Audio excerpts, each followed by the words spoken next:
Good morning, students. Today we will discuss about the numerical related to the next topic. ठीक है? What is that next topic? Law of conservation of the linear momentum. इसके बारे में हम लोगों ने पढ़ा था. The momentum before the collision must be equal to the momentum after the collision. ठीक है? यानी कि momentum before जो होता है that must be equal to the momentum after when the external force applied on the body will become equal to zero. यानी कि जब हम एक्सटर्नल फोर्स इसके ऊपर अप्लाई करना बंद कर देते हैं, ठीक है, तो इसका मोमेंटम जो होता है वो क्या हो जाता है, कंजर्व्ड हो जाता है. That's why it is called the law of conservation of linear momentum. इसकी हेल्प से हम बड़ी ज्यादा फॉर्मूले में डिस्क्राइब किए होते हैं.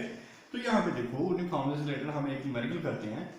ए बुलेट ऑफ मास 20 ग्राम.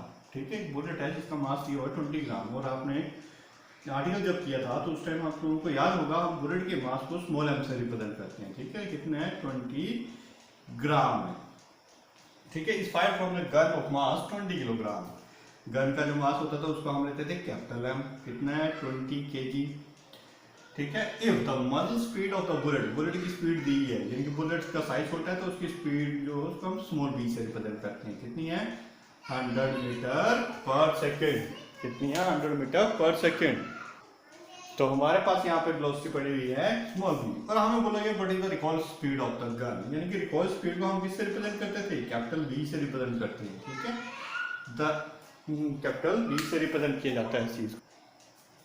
तो जैसा कि हम लोगों ने ऑलरेडी इस फॉर्मूले को ट्राई कर लिया हुआ है, तो हमारे पास फॉर्मूला जो होता है वो होता है V is equal to minus of small m small v upon capital M, where negative sign just indicate, क्या indicate करता है, the opposite direction of this velocity and this velocity, यानी कि both will be move in opposite direction.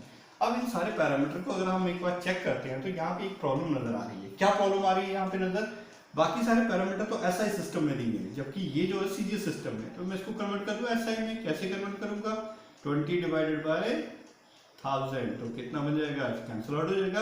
तो कितना बनेगा ये simple ऐसे 2/100 ही रहने दो, डजंट मैटर, आगे कैंसिल आउट हो जाएगा ये. ठीक है, 2/100 रहने दो इसको. फिर वही बात, अब इस वैल्यू को उठाओ, इसमें सब्स्टिट्यूट कर दो. ठीक है, नेगेटिव साइन लगाने की यहाँ पे जरूरत नहीं है, इजीली अंडरस्टूड है कि both will be move in the opposite direction.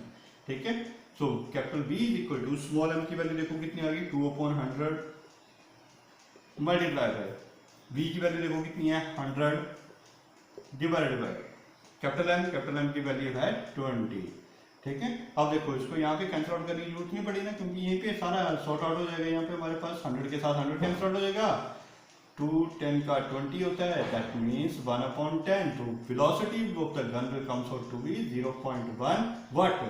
SI system में कन्वर्ट कर रहे हो आप, सारा सिस्टम एसआई में कर रहे हो आप. ठीक है, तो कितनी एसआई में स्पीड कितनी होती है, यूनिट कितनी होती है, मीटर पर second. In that way you can solve this numerical. ठीक है, ओके, नेक्स्ट न्यूमेरिकल है, this one is related to that law of conservation of linear momentum. ठीक है, most important one and mostly asked in the JEE और NEET examinations. ठीक है, तो यहाँ पे देखो हमारे पास न्यूमेरिकल क्या बोला गया है. यहाँ पे वैल्यूज न्यूमेरिकल वैल्यू कुछ नहीं दी है, हमें बस इस न्यूमेरिकल को सॉर्ट आउट करके एंगल फाइंड आउट करना है. देखो कैसे, क्या बोला गया है, A nucleus is at rest. Nucleus किसमें है, रेस्ट में बोला गया है. All of a sudden split into the two fragments, यानी कि हमारे पास एक न्यूक्लियस है, ये न्यूक्लियस मान लेता हूं मैं. ठीक है, ये न्यूक्लियस है which is at rest. All of a sudden it splits up into the two nuclei. दो न्यूक्लियाई में ये स्प्लिट हो जाता है. ठीक है, दो न्यूक्लियाई में स्प्लिट हो गया. What is the angle at which they two fly apart? अब हमें बताना है कि कौन से एंगल के ऊपर ये फ्लाई करेंगे. हमें नहीं पता है कितने एंगल के ऊपर फ्लाई कर रहे हैं, either 0 डिग्री, 90 डिग्री, 180 डिग्री. ठीक है, और अदर देन दिस एंगल्स. तो हम लोगों को ये कैलकुलेट करना है. तो देखो इसको कैलकुलेट कैसे हम करेंगे, by using the law of conservation of linear momentum. Linear momentum का लॉ क्या बोलता है, ठीक है, linear momentum before must be equal to the linear momentum after. ठीक है, इसको मैं शॉर्ट फॉर्म में लिख रहा हूँ, लीनियर मोमेंटम को LM करके लिख रहा हूँ. ठीक है, linear momentum before must be equal to linear momentum after. जब आपने इसमें कुछ भी नहीं किया हुआ था, कोई चेंज नहीं की थी, तो इसका रेस्ट वेलोसिटी कितनी थी, 0. मास इसका कैपिटल M मान लेते हैं. ठीक है, तो बिफोर जो इसका मोमेंटम था वो कितना बनेगा, मास इनटू वेलोसिटी, वेलोसिटी 0 है, will be equal to the linear momentum after. After में दो सिस्टम में कन्वर्ट हो जा रहा है, इसको M मान लेते हैं और इसको M मान लेते हैं, क्योंकि दो न्यूक्लियर में कन्वर्ट हो रहा है. मासेस के बारे में कुछ नॉलेज नहीं दिया गया है, तो हम ये सपोज करके चलते हैं कि दोनों का मास जो वो इक्वल ही रहेगा. ठीक है। तो यहाँ पे मान लेते हैं कि अलग अलग वेलोसिटी के साथ चलेंगे, velocity v1 and velocity v2, ठीक है। क्योंकि वेलोसिटी v1 और v2 को अगर सेम कर देते हैं तो इनके टोटल मोमेंटम जीरो हो जाएगा। तो हमें तो ये निकालना है कि वो कितनी एंगल के ऊपर फ्लाई अबाउट हो रहे हैं, मतलब कितने एंगल के ऊपर जा रहे हैं, तो वेलोसिटी हमें एक्चुअली कैलकुलेट करनी है, ठीक है। तो यहाँ पे बन जाएगा m v1, पहले न्यूक्लियाई का मोमेंटम प्लस दूसरे न्यूक्लियाई का momentum, mass into velocity m v2। तो इसको मैं ऐसे लिख दूं, m कॉमन आएगा दोनों में, तो v1 plus of v2, vectors लगा देते हैं, will be equal to the zero, ठीक है, क्योंकि ये तो ऑलरेडी जीरो हो चुका था। अब m को उठा के इस तरफ ले जाता हूं तो v1 vector plus v2 vector will be equal to the zero. तो इसको मैं ऐसे लिख दूं अगर नहीं करके, v1 vector will be equal to the minus of v2 vector. और ये चीज आप लोगों ने कहीं ना कहीं पढ़ी होगी पीछे वाले चैप्टर में, याद करो, नेगेटिव वेक्टर्स के बारे में हमने पढ़ा था, नेगेटिव वेक्टर्स के बारे में पढ़ा था। क्या होता है, two equal and opposite vectors, ठीक है, equal and opposite vector but both are align in the different direction. जब दो वेक्टर्स डिफरेंट डायरेक्शन में अलाइन करते हैं तो इनको हम कैसे लिख सकते हैं, वेक्टर ए और वेक्टर, ये वेक्टर बी होता है, ठीक है, अपोजिट डायरेक्शन जो है वेक्टर बी से रिप्रेजेंट करते हैं, ये ए से। तो इसको हम ऐसे लिखते थे, vector A minus will be equal to the minus of vector B, minus sign indicate करता था दोनों आपस में अपोजिट जा रहे हैं। Vector A is equal to minus of vector B, vector b1 is equal to minus of vector b2। तो इन negative vectors के बीच का जो एंगल बनता था, what was that angle, 180 degree का एंगल होता था, ठीक है। अगर आपको याद रहेगा थीटा कितना होता था इस केस में, 180 डिग्री। तो यहाँ पे देखो हमें क्या पूछा गया था, what angle they will fly apart, एक दूसरे से कितनी एंगल जाएंगे, मतलब एक दूसरे से कितने एंगल पर दूर चलते जाएंगे। तो एंगल कितना बन रहा है इन दोनों वेक्टर्स के बीच का, नेगेटिव वेक्टर्स आ रहे हैं तो नेगेटिव वेक्टर्स के लिए एंगल कितना होता है, 180 degree, that theta is equal to 180 degree. यानी कि ये दोनों न्यूक्लियाई जो है वो इस डायरेक्शन से ऐसे न जाते हुए आपस में इस तरीके से जाएंगे, एक ऊपर की तरफ जाएगा और एक नीचे की तरफ जाएगा, ठीक है, मतलब दोनों की डायरेक्शन जो होगी अपोजिट ही रहेगी। In that way you can solve this numerical by using the law of conservation of a linear momentum. Okay, next numerical is also most important one, that is also asked in the JEE Advanced as well as in the NEET examinations, ठीक है। तो यहाँ पे देखो question में पूछा गया है, ए बॉम्ब एट रेस्ट, एक बॉम्ब है जो स्टार्टिंग में रेस्ट में है, then explode into the three parts, तीन पार्ट्स में एक्सप्लोड हो जाता है, मतलब थ्री फ्रैगमेंट्स में डिवाइड हो जाता है वो, ठीक है, और सेम मासिव, सभी के मासिव जो हो वो सेम है, ठीक है। The momentum of the first two part, दो पार्ट्स के मोमेंटम आपको दिए हैं, मान लो P1 और P2 के मोमेंटम आपके पास गिवन है, ठीक है।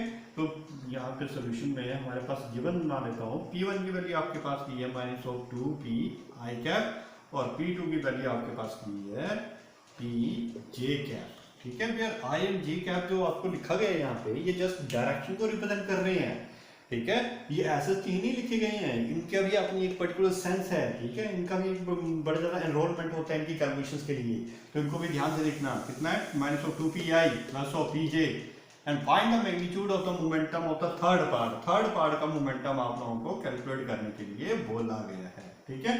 तो यहाँ पे मैं एक बॉम्ब मान लेता हूँ, रेस्ट में है और एक्सप्लोड होने के बाद तीन फ्रैगमेंट्स में टूट जाता है, एक, दो और तीन, ठीक है। तो एक का P1, दूसरे का P2 और थर्ड का P3 मानता है, ठीक है।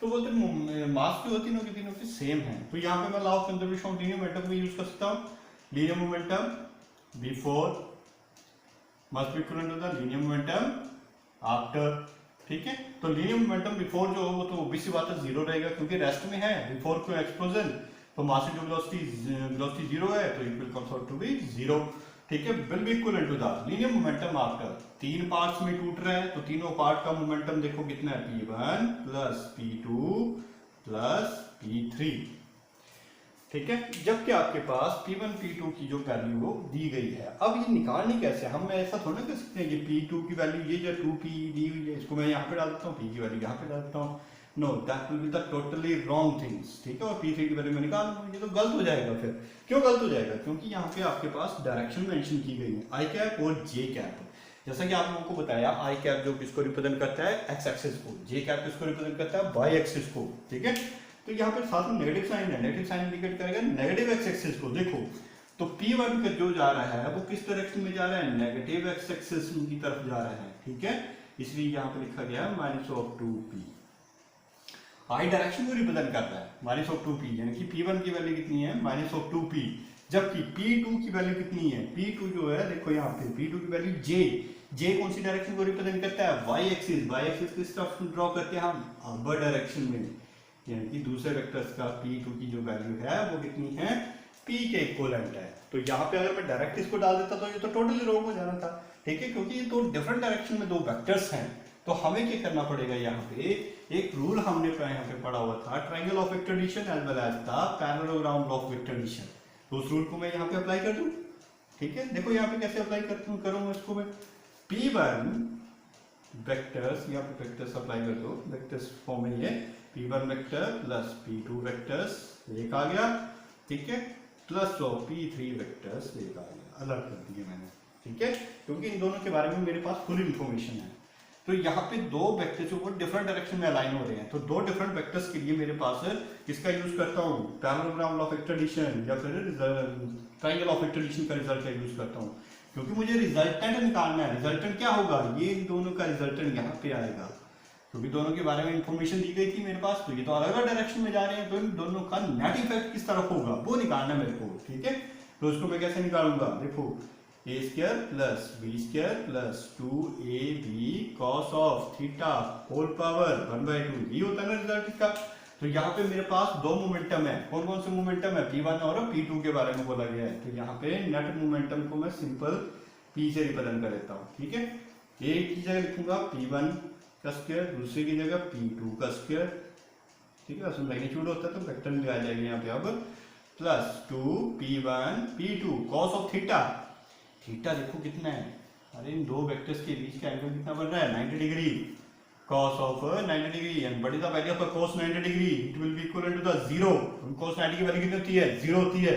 तो ये सारा फंक्शन क्या हो गया, 0 हो गया। तो हमारे पास मोमेंटम कितना बचा, P1 की वैल्यू देखो कितनी है, what is the value of the P1 की वैल्यू 2pi नेगेटिव का स्क्वायर प्लस P2 की वैल्यू P, और ये सारा 0 हो गया, होल पावर 1/2। तो यहाँ पे नेट मोमेंटम कितना निकला इन दोनों का, ये बन जाएगा 4p square plus p square whole power 1/2। कितना बन गया यहाँ पे, करो इसको calculate, that is net momentum जो मेरे पास बना 4p square plus p square 5p square whole power 1/2, और 5p को मैं इस तरह से लिखता हूँ √5p, क्योंकि p स्क्वायर के साथ अंडर कैंसिल आउट हो जाएगा। तो इन दोनों का मोमेंटम जो है P1 और P2 का मोमेंटम मेरे को यहाँ पे ये मिल गया, ठीक है। किसके बराबर आ रहा है, इन दोनों का मैग्नीट्यूड जो है वो √5 के बराबर है। तो इसी वैल्यू को उठा इस इक्वेशन में सब्स्टिट्यूट कर दो, इक्वेशन 1 नाम दे दो, ठीक है। पुट इन इक्वेशन 1 मैंने क्या किया, जो मैग्नीट्यूड निकाला इस मोमेंटम का उसको उठा के मैंने सब्स्टिट्यूट कर देता हूँ यहाँ पे। तो ये बन जाएगा √5p, P1 P2 की वैल्यू किसकी आ गई, √5p plus of P3 vector will be equal to the 0। तो यहाँ पे देखो कितना बन जाएगा, अब ये P3 vectors will be equal to the -5p, ठीक है, कितना है, सॉरी √-5p के इक्वलेंट आ रहा है, ठीक है, इन मैग्नीट्यूड फॉर्म में लिखा गया है, ठीक है। जब मैग्नीट्यूड फॉर्म में है तो इस वेक्टर को यहाँ से हटा देते हैं, क्लियर होगी बात ये।